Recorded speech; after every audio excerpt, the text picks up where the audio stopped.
Assalamualaikum warahmatullahi wabarakatuh. Salam sejahtera bagi semuanya. Welcome back to my channel TPMDes. Selamat datang kembali pada channel TPMDes. Hai sobat-sobat TPMDes manapun berada, informasi terkini rekrutmen ASN P3K 2022 dan 2023. Nah, ini masih pada informasi terkait pendaftaran P3K di bawah Kementerian Agama untuk formasi teknis ataupun tenaga teknis ya. Tapi yang termuat di situ adalah untuk guru dan non-guru. Nah, sobat-sobat TPMDes manapun berada, ini ada informasi terbaru terkait surat ralat ya, ralat dari surat sebelumnya. Nah, sebelum kita masuk kepada pembahasan surat ralat ini Bapak Ibu, karena ini masih simpang siur dalam pendaftaran P3K Kemenak. Nah, sobat-sobat TPMDes manapun berada, dalam alur pendaftaran P3K Kemenak atau untuk jabatan tenaga teknis, BKN telah merilis yaitu alur pendaftaran CASN P3K tenaga teknis Bapak Ibu. Nah, dalam alur seleksi CASN 2022 untuk tenaga teknis sendiri Bapak Ibu, untuk pendaftaran akun perlu Bapak Ibu pahami Bapak Ibu, karena masih ada yang bertanya di sini apakah untuk SSCSN ini sinkron ataupun tidak kepada simpatika ya. Nah, untuk P3K teknis, tenaga teknis ini tidak sinkron ke simpatika Bapak Ibu untuk Kementerian Agama, tapi dia hanya menggunakan data validasi data kependudukan yaitu NIK, nomor KK ya, kemudian tempat tanggal lahirnya dan lain sebagainya. Nah, ini hanya yaitu terintegrasi melalui data kependudukan ya. Jadi NIK-nya yang terdaftar pada NIK Dukcapil kependudukan ini bisa mendaftar. Terus nanti Bapak Ibu bisa mendaftar formasi ya, memilih jenis seleksi teknis, memilih formasi, unggah dokumen, resume, nanti akan ada seleksi administrasi dari panitia ya, dan nanti dilaksanakan seleksi kompetensi serta nanti pengumuman kelulusan semuanya nanti ini tergabung ke dalam yaitu SSCSN. Nah, inilah Bapak Ibu yang masih bertanya apakah ini terintegrasi melalui simpatika. Tidak Bapak Ibu, karena P3K teknis ini hanya mendeteksi yaitu Dukcapil ataupun KTP, nomor KTP Bapak Ibu. Berbeda halnya dengan tenaga guru untuk Kemendikbudristek, ini dia terintegrasi melalui data Dapodik Bapak Ibu. Nah, ini Bapak Ibu yang perlu pahami. Nah, setelah itu Bapak Ibu, dalam evaluasi ini menurut kami sesuai dengan Permenpan RB nomor 20 2022 terkait dengan pengadaan P3K jabatan fungsional guru ataupun lainnya ya. Di sini untuk instansi pemerintah, ini kita ambil contoh saja untuk bab panitia. Panitia kan ada menteri, kemudian kementerian yang terkait, ada BKN dan instansi daerah. Misalkan di sini kita ambil contoh adalah pusat, kemudian BKN untuk yang pendaftaran SSCSN, dan di sini Bapak Ibu selain dari BKN ada tim Kanwil ataupun tim informasi dari Kanwil ya, yaitu kantor wilayah daerah masing-masing. Di sini untuk Kemenak ya Bapak Ibu. Nah, dari tim Kanwil ini dari pejabatnya ini sebenarnya harus memiliki kriteria. Ya, kriterianya adalah berpengetahuan dan dapat menerima atau mencerna informasi serta regulasi yang telah disampaikan oleh pusat Bapak Ibu. Nah, inilah yang akan menjadi evaluasi.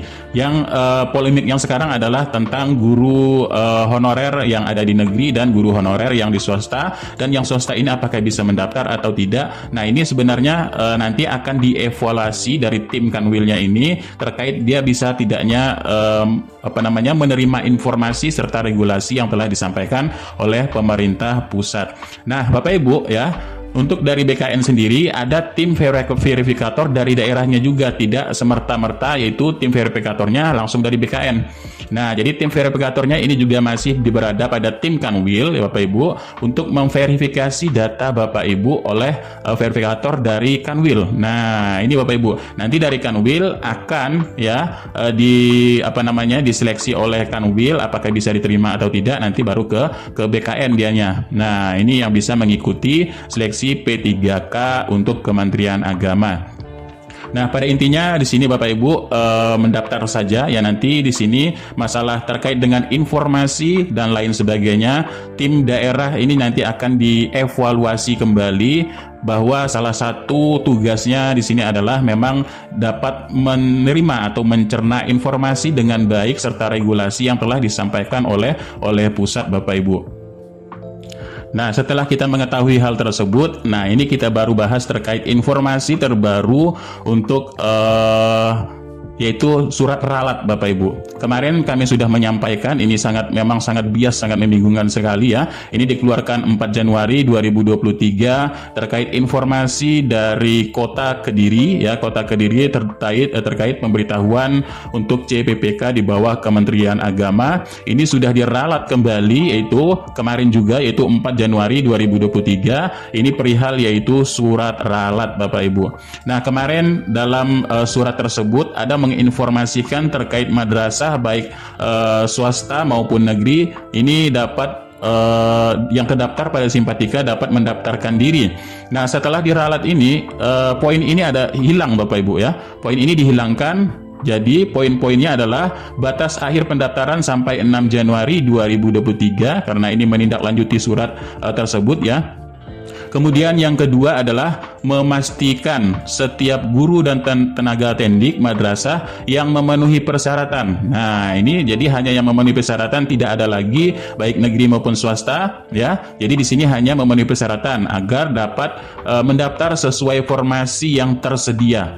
Baik pelamar F kategori 2 dan pelamar non ASN Kementerian Agama serta pelamar lainnya. Pelamar wajib melakukan pendaftaran pada SS-CSN. Nah, ini sudah diralat kembali dari nomor surat 27 dan diralat di nomor surat 28 untuk pendaftaran P3K di bawah Kementerian Agama.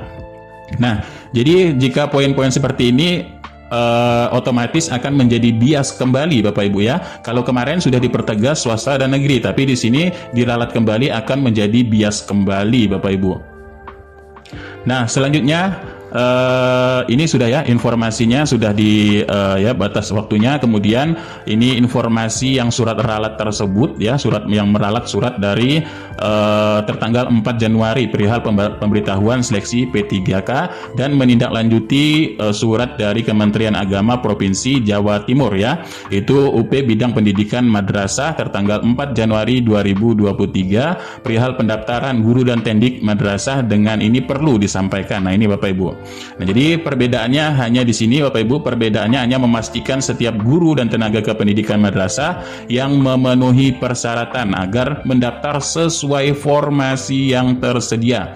Baik X kategori 2, non ASN Kementerian Agama ya. Nah, kalau di sini dipertegasnya non ASN Kementerian Agama ya, dan pelamar-pelamar lainnya.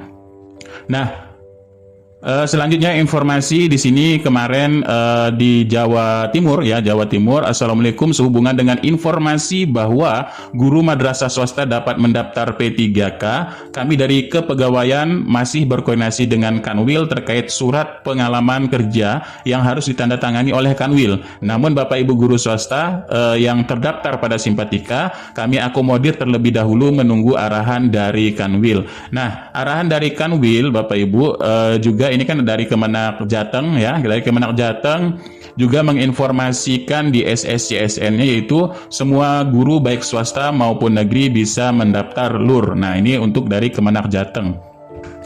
Nah, lanjutnya dari Jatim lagi ya, dari Jatim lagi di sini kemarin telah dikabarkan bahwa guru swasta ini bisa mendaftar. Jadi di sini disampaikan dalam penandatanganan pengalaman kerja atau portofolio bagi mereka bekerja di swasta, madrasah swasta adalah kewenangan dari yayasan, bukan dari Kanwil. Hal ini sesuai dengan Permenpan RB 970/2022 pada diktum kedua. Jadi kami sampaikan bahwa kepegawaian mengikuti arahan dan norma yang tertuang pada arahan tersebut ya. Ini Zoom kepegawaian Gakum Kanwil. Nah, ini Bapak Ibu, jadi untuk swasta ini yang menandatangani surat pengalaman kerja ini adalah yayasan seperti yang sudah kami sampaikan sebelumnya Bapak Ibu, yaitu sesuai dengan Menpan RB 970 tentang persyaratan wajib tambahan, sertifikasi kompetensi dan penilaian seleksi kompetensi teknis dalam pengadaan P3K jabatan fungsional teknis Bapak Ibu.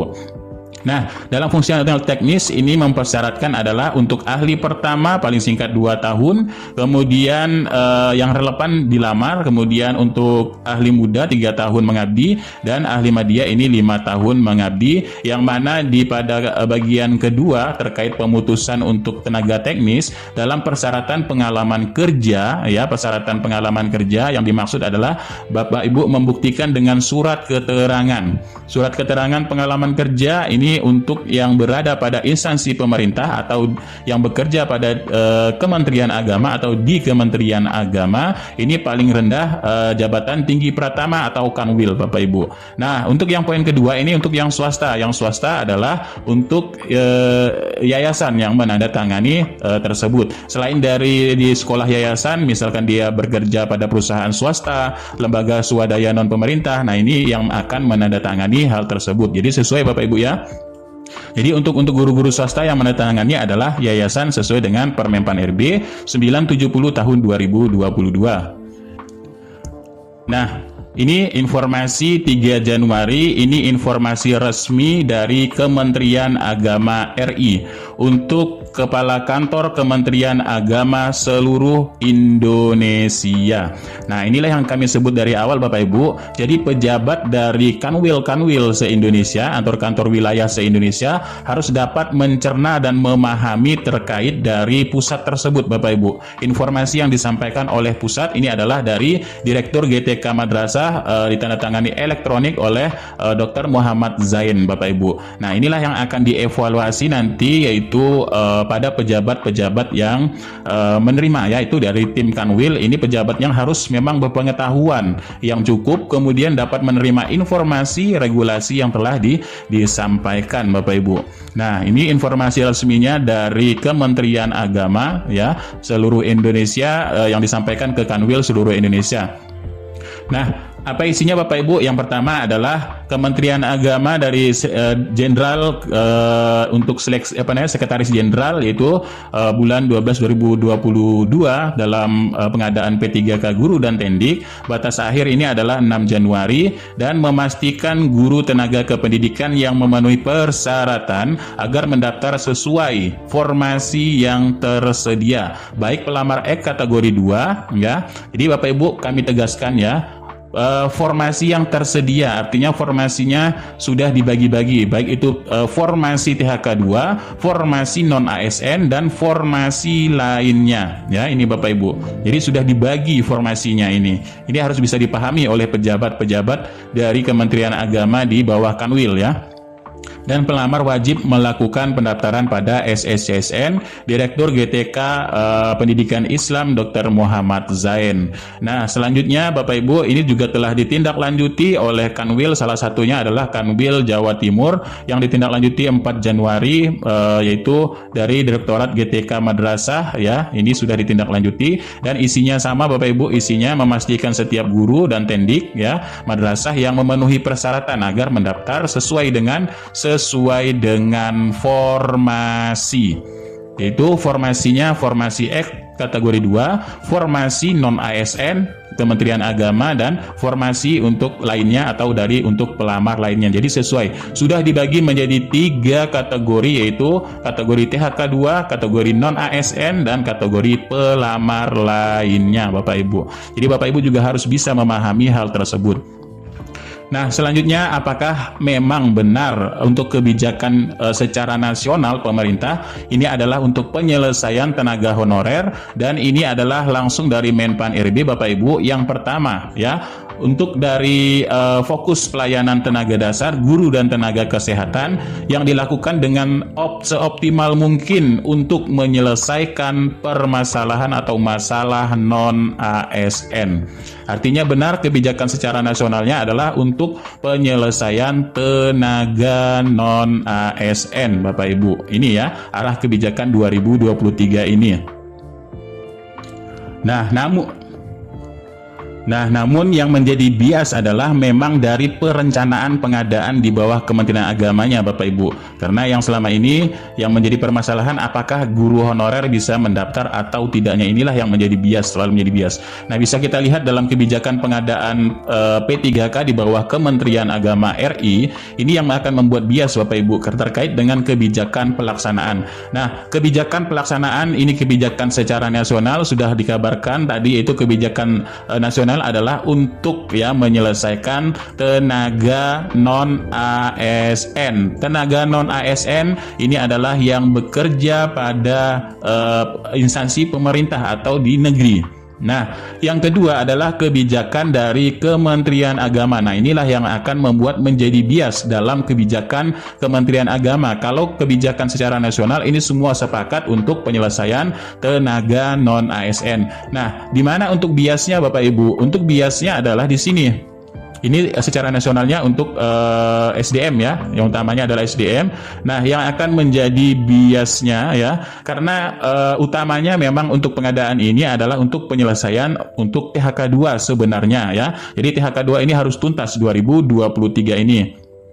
Nah, untuk yang menjadi bias ya, yang menjadi bias terkait hal tersebut, ini ada hal-hal yang perlu menjadi catatan bersama dalam kebijakan nasional. Nah, terkait dengan pendaftaran, karena di sini menyebutkan pendaftaran P3K tidak hanya untuk tenaga honorer, tapi juga umum dapat melamar. Inilah yang menjadi kata-kata sangat bias sekali. Apakah tahun ini hanya untuk honorer yang di negeri ataupun tahun depan nanti baru bisa, yaitu untuk yang swasta juga, Bapak Ibu. Inilah yang akan menjadi bias karena pendaftarannya memang tidak hanya untuk honorer tapi untuk umum juga. Nah, ini kemudian ini ya, kebijakan Kementerian Agama. Kebijakan Kementerian Agama dalam pelamar calon P3K. Pelamar calon P3K ini untuk P3K Kementerian Agama adalah memprioritaskan ya, jadi memprioritaskan bagi mereka yang sudah mengabdi di Kementerian Agama. Artinya yang sudah mengabdi pada sekolah-sekolah negeri ataupun instansi negeri. Beda halnya dengan instansi yang di bawah naungan yayasan, karena swasta ini pejabat tertingginya adalah yayasan ya. Ini pejabat tertingginya yayasan seluruh Indonesia, Bapak Ibu. Nah, ini akan menjadi bias yang tadinya kebijakan kebijakan nasional ini adalah untuk non-ASN, dan kebijakan Kementerian Agama ini yang akan dibuat biasnya adalah yang di sini dalam pendaftarannya umum juga bisa mendaftar, dan ditegaskan di sini adalah untuk yang berada pada instansi pemerintah ya. Nah, artinya di sini memang benar ya, kalau kita bisa melihat di sini adalah yang saat ini memang yang diutamakan adalah untuk penyelesaian tenaga non-ASN yang berada pada naungan Kementerian Agama ya, dan apakah itu bisa diikuti oleh swasta atau tidak ya, ini tergantung dari panitia dari seleksi daerah dari Biro Kepegawaian dan Perencanaan Pengadaan ASN di 2022 ini, Bapak Ibu. Ini akan dievaluasi kembali pejabat yang bisa menerima informasi dengan baik untuk menyampaikan ke daerah-daerah masing-masing.